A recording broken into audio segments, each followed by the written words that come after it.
যশোরে আজ সর্বোচ্চ তাপমাত্রা ৪২.৮ ডিগ্রি সেলসিয়াস রেকর্ড করা হয়েছে। এই বিষয়ে আমাদের সাথে যুক্ত হচ্ছেন আমাদের যশোর প্রতিনিধি, আমাদের সহকর্মী শাকরুল কবির রিটন। আমরা কথা বলবো তার সাথে, এবং সেই সাথে যথাক্রমে আমাদের সাথে উপস্থিত আছে রাজশাহী থেকে সৌরভ হাবিব এবং চুয়াডাঙ্গা থেকে কামরুজ্জামান সেলিম। সবার সাথে একে একে কথা বলবো। শুরুতেই চলে যাব যশোরে। যশোর থেকে আসলে একটু জানাবেন যে সার্বিক অবস্থা কি? আমরা দেখছি যে তাপমাত্রা প্রতিদিনই রেকর্ড ছাড়াচ্ছে, লোডশেডিং এবং প্রশাসন কি বলছে, স্কুল কলেজ আসলে বন্ধ রাখার পক্ষে কিনা অভিভাবকরা, বিস্তারিত জানাবেন। হ্যাঁ, আপনি যেমনটি বলছিলেন যে আজকে অতীতের সকল রেকর্ড ভেঙে যশোরের তাপমাত্রা আজকে দাঁড়িয়েছে ৪২.৮ ডিগ্রি সেলসিয়াস। আজকে সরকারের সিদ্ধান্তে মাধ্যমিক বিদ্যালয়গুলি বন্ধ থাকলেও প্রাইমারি বিদ্যালয়গুলি খোলা ছিল, এবং সেই বিদ্যালয়গুলি আমি একাধিক বিদ্যালয়ে গিয়েছি এবং শিক্ষার্থীদের সাথে কথা বলেছি, অভিভাবকদের সাথে কথা বলেছি এবং শিক্ষকদের সাথে কথা বলেছি।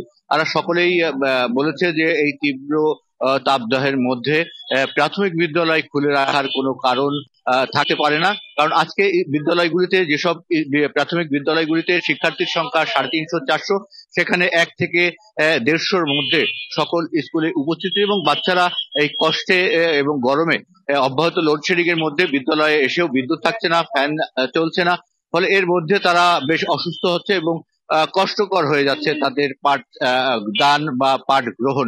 শিক্ষকরা বলছেন যে এই গরমের সময় যদি মাধ্যমিক বিদ্যালয় বন্ধ থাকে তাহলে প্রাথমিক বিদ্যালয় বন্ধ রাখা উচিত, কোমলমতি শিশুদের কথা চিন্তা করে। একই সাথে আমি কথা বলেছি মাধ্যমিক বিদ্যালয় গুলির শিক্ষকদের সাথে। তারাও বলেছে যে যখন এতদিন বন্ধ হয়েছে, আগামী 3-4 দিনের জন্য শিক্ষা প্রতিষ্ঠান বন্ধ রাখলে খুব একটা কষ্ট হবে না, যেহেতু মাধ্যমিক বিদ্যালয়ের ছুটি শনিবার বন্ধ বাতিল করা হয়েছে এবং শনিবার স্কুল খোলা রাখার সিদ্ধান্ত অব্যাহত রয়েছে। একই সাথে যশোরের তাপ প্রবাহ আজকে দেখছি, যশোরের তাপ বা দুর্বিষহ এই তাপ থেকে রক্ষা করতে যশোরে প্রশাসনের পক্ষ থেকে, স্বাস্থ্য বিভাগের পক্ষ থেকে যশোরের রোড গুলোতে পানি ছিটানোর ব্যবস্থা করা হচ্ছে, একটু শহরবাসীকে একটু উষ্ণতা দেওয়ার জন্য। এছাড়া বিভিন্ন সামাজিক প্রতিষ্ঠানের পক্ষ থেকে, সামাজিক সংগঠনের পক্ষ থেকে যশোরের মানুষকে যে অব্যাহত ভাবে সুপ্রিয় পানি, শরবত এবং স্যালাইন পান করানো হচ্ছে, মানুষের পাশে দাঁড়াবার চেষ্টা করা হচ্ছে। এই তীব্র তাপদাহ থেকে মানুষকে, যারা খেটে খাওয়া মানুষ, তাদের পাশে দাঁড়াবার চেষ্টা করা হচ্ছে। এই ছিল সর্বশেষ যশোর থেকে। রিটন, আপনাকে অসংখ্য ধন্যবাদ। জানবো রাজশাহীর খবর। রাজশাহীতে সর্বোচ্চ তাপমাত্রা ৪২.৬ ডিগ্রি সেলসিয়াস রেকর্ড করা হয়েছে। এই বিস্তারিত জানাতে আমাদের সঙ্গে যুক্ত হচ্ছেন সহকর্মী সৌরভ হাবিব। আমরা যশোরের অবস্থা জানছিলাম, রাজশাহীর বিস্তারিত তথ্য জানাবেন। আফরিন, আপনি যেটা বলছেন যে ৪২.৬ ডিগ্রি তাপমাত্রা রেকর্ড করা হচ্ছে, এটা সঠিক। এবং এই যে এই তাপমাত্রার কারণে কিন্তু এই যে আমি দাঁড়িয়ে আছি, এখানকার বাতাসও উত্তাপ, এমনকি যে ফ্যান ঘুরছে সেই ফ্যানের বাতাসও গরম লাগছে।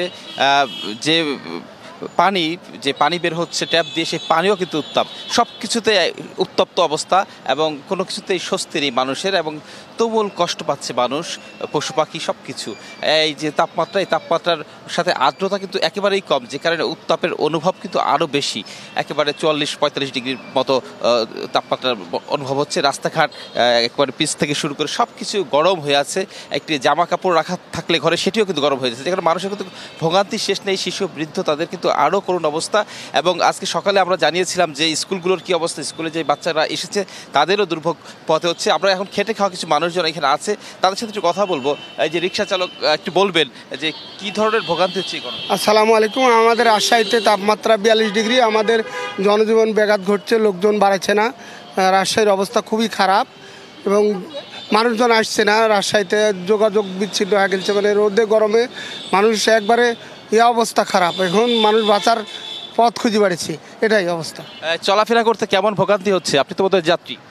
জি, আমি যখন বাজার থেকে এই জায়গাটুকু আসলাম, তো আসার পথে আমি হেঁটে আসছি, আমার এইটুকু হেঁটে আসতে হাঁসফাঁস ধরে গেছে, মানে খুবই খারাপ অবস্থা। মনে হচ্ছিল আগুনের লেলিহান আঁচ শরীরে এসে লাগছে এবং শরীর পুড়িয়ে দিচ্ছে। তো আমার অবস্থায় যদি এইরকম হয়, খেটে খাওয়া মানুষের কি অবস্থা? তো আমাদেরকে যদি এই অবস্থার প্রতিকূল পরিস্থিতি থেকে পরিত্রাণ পেতে হয়, তাহলে আমাদেরকে সরকারের পাশাপাশি স্ব জায়গা থেকে কিছু উদ্যোগ নিতে হবে, পরিকল্পনা হাতে নিতে হবে। যেমন বলা যেতে পারে শুধু বৃক্ষরোপণ না, বরং বৃক্ষ লাগাই বৃক্ষ বাঁচাই এই সমস্ত পরিকল্পনা সহ যত্রতত্র ময়লা আবর্জনা ফেলা, অপ্রয়োজনে বৃক্ষ নিধন এবং যেখানে সেখানে বড় বিল্ডিং বা পুকুর ভরাট সহ এই সমস্ত কাজকর্ম বা আরও প্রতিকূল পরিস্থিতি বা আবহাওয়া তৈরিতে যে সমস্ত কাজ, সে সমস্ত কাজ থেকে আমাদের বিরত থাকতে হবে। এই জন্য সকলকে এগিয়ে আসতে হবে সরকারের পাশাপাশি। সর্বোপরি আমাদের উন্নতির জন্য, আমাদের সুস্থভাবে বেঁচে থাকার জন্য, ভালো থাকার জন্য, আমাদের ভবিষ্যৎ প্রজন্মের ভালো থাকার জন্য আমাদেরকে এই সমস্ত কাজ করতে হবে। ধন্যবাদ। ধন্যবাদ আপনাকে জানিয়ে রাখছি যে এই যে গরম, এই গরমে কিন্তু এই যে বরফ দিয়ে শরবত করে বিক্রি করছে রাস্তার পাশে, ডাব বিক্রি হচ্ছে, আখের রস বিক্রি হচ্ছে, এগুলোর প্রতি কিন্তু মানুষের চাহিদা বেড়েছে। কারণ এই যে পথচারী যারা, তারা কিন্তু এই তীব্র গরমে হাঁসফাঁস অবস্থায় এসে কিন্তু এই ঠান্ডা বরফের পানি খাচ্ছে। এতে করে কিন্তু তাদের মধ্যে যে ঠান্ডা লেগে যাওয়ার একটা প্রবণতা, এটা কিন্তু দেখা দিচ্ছে এবং তারা কিন্তু অসুস্থ হয়ে পড়ছে। তো এই চিকিৎসকরা বলছেন যে এই প্রতিকূল অবস্থায় আসলে মানুষ যেন একটানা রোদের মধ্যে দীর্ঘক্ষণ না থাকে। যারা খেটে খাওয়া মানুষ, তারা যেন কাজের পাশাপাশি কিছুক্ষণ সময়ের জন্য একটু ছায়ায় থাকে, একটু ফ্যানের নিচে থাকে, এই পরিবেশটা যেন থাকে সেই ব্যবস্থা রাখার জন্য বলছেন। এবং পাশাপাশি বলা হচ্ছে যে পর্যাপ্ত পানি পান করতে, পানি পানের পাশাপাশি শরীর থেকে যে ঘামে যে লবণ বেরিয়ে যাচ্ছে, লবণের চাহিদা পূরণের জন্য যেন তারা একটু স্যালাইন পানি খায়, অর্থাৎ হাফ লিটার পানিতে যেন স্যালাইন গুলিয়ে সেই পানিটা খায়, এইভাবেই কিন্তু পরামর্শ দেওয়া হচ্ছে। তো আফরিন, এই ছিল এখনকার মতো রাজশাহীর গরমের সর্বশেষ খবর।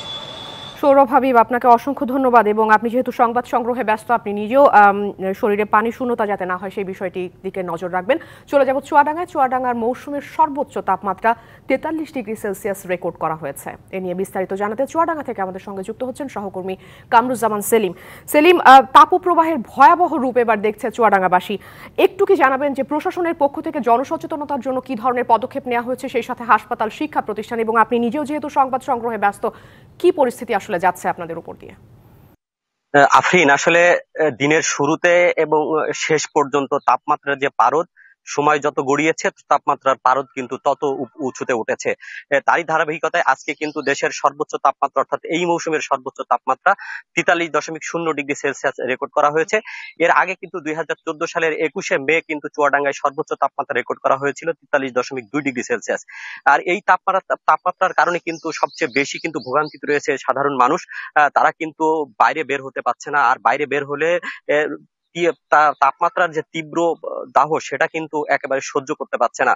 এছাড়া কিন্তু আমরা হাসপাতালগুলোতে দেখেছি, সেখানে কিন্তু এই তীব্র তাপদাহে কিন্তু বিভিন্ন রোগের রোগী ভর্তি হচ্ছে সেখানে, বিশেষ করে শিশু এবং বয়স্করা। শিশুদের ডায়রিয়া, নিউমোনিয়া, সর্দি কাশি এবং যারা বয়স্ক রোগী ভর্তি হচ্ছে তারা কিন্তু শ্বাসকষ্ট এবং হিট স্ট্রোকের রোগী কিন্তু বেশি ভর্তি হচ্ছে। এছাড়া আপনি জানেন যে আজকে কিন্তু সারা দেশের মধ্যে যে 5টি জেলায় উচ্চ মাধ্যমিক এবং মাধ্যমিক বিদ্যালয় বন্ধ ছিল, চুয়াডাঙ্গায় কিন্তু সেটা ছিল। আমরা অভিভাবক এবং শিক্ষার্থীদের সাথে কথা বলেছি। শিক্ষার্থীরা যেটি বলছে, এত তীব্র তাপদাহের মধ্যে তাদের স্কুলে আসতে বেশ কষ্ট হচ্ছে, এবং অভিভাবকরা যেটি বলছে, এই মুহূর্তে কিন্তু মাধ্যমিক এবং উচ্চ মাধ্যমিক স্কুল বন্ধ রেখে, প্রাথমিক স্কুল খোলা রেখে শিশুদেরকে আসলে ঝুঁকির মধ্যে ফেলে দেওয়া হচ্ছে।